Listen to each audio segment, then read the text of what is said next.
The Hawks were up against that last night, and you couldn't find a way to put a win in front of those people, and you found a way yet again to collapse in not just second half, but more specifically speaking, the fourth quarter, where you scored just 19 points and allowed the Atlanta Hawks to score 40. And Ben Simmons throughout the entire game goes 4 for 14 from the free throw line. I never thought in a million years, and we got into this last night and get into it again. I never thought in a million years I'd be begging for the 50%, maybe 60% free throw shooter that Ben Simmons has been throughout his career. And now we're dealing with a 25% free throw shooter. Now we're dealing with that. Are you serious? This guy's an all-star? I was just coming into terms this year was saying, you know what? No, it's good. It's good that Ben Simmons is a three-time all-star. And you know what? I am reverting so quickly back to no, it's not. You know why? Because it just makes it feel like everything's fine. Like missing free throws, shooting the basketball 5 times through all of last night and the fourth quarter of game 4. Shoot, your point guard, your facilitator, a guy who's on the court for 40 minutes, shooting a basketball 5 times from the floor, that is. It's not including free throws. It's unbelievable that this is what we are being presented after they get the number 1 seed. We're talking about being on the brink of elimination now against the Atlanta Hawks.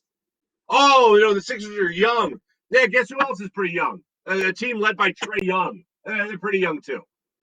I'm so unbelievably pissed off. I'm so just ridiculous. Like, it's a weird combination. You know, you get in trouble when you're a kid and your parents say, I'm not mad, I'm disappointed.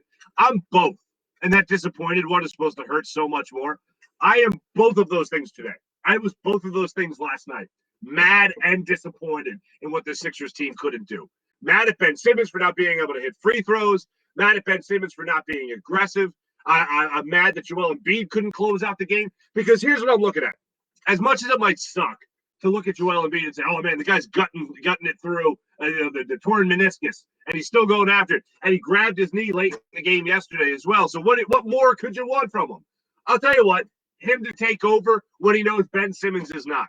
When he knows Tobias Harris, the most consistent 76er on this roster, is not having a good game, is having his worst game, and I can't even remember how long.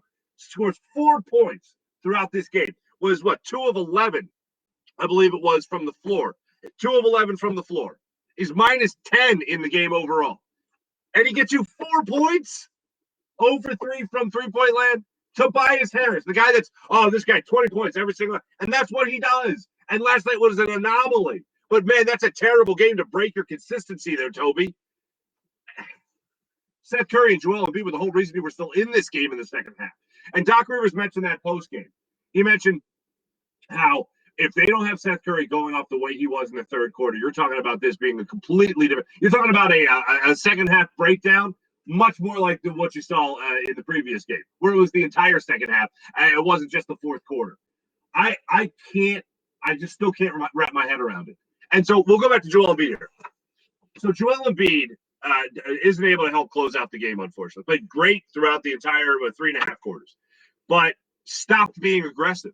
And it goes back to a lot of what you saw. There were a lot of similarities between Game 4 and Game 5 and those epic collapses by the Sixers. The one thing that jumps out to me was Joel Embiid stopped being aggressive.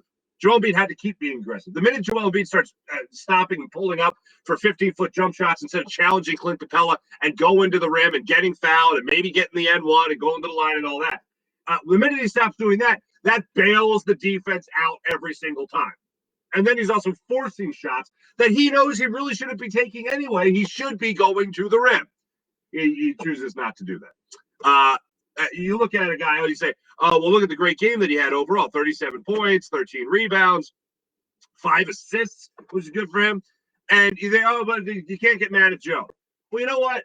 What if Kevin Durant didn't close out the game against the Bucks the other night? What if they didn't? What if he didn't? What if, you know what? I gave you guys enough. But by the time the final 2 minutes rolled around, you're fine. Yeah, that's not what superstars do. That's certainly not what MVP candidates do. And you're saying, oh, Kevin Durant in the same sentence as Joel Embiid? You're damn right. Joel Embiid was the second best player in the NBA this year, according to the basketball pundits, right? He's the runner-up for MVP. yeah, I kind of expect him to close out a basketball game.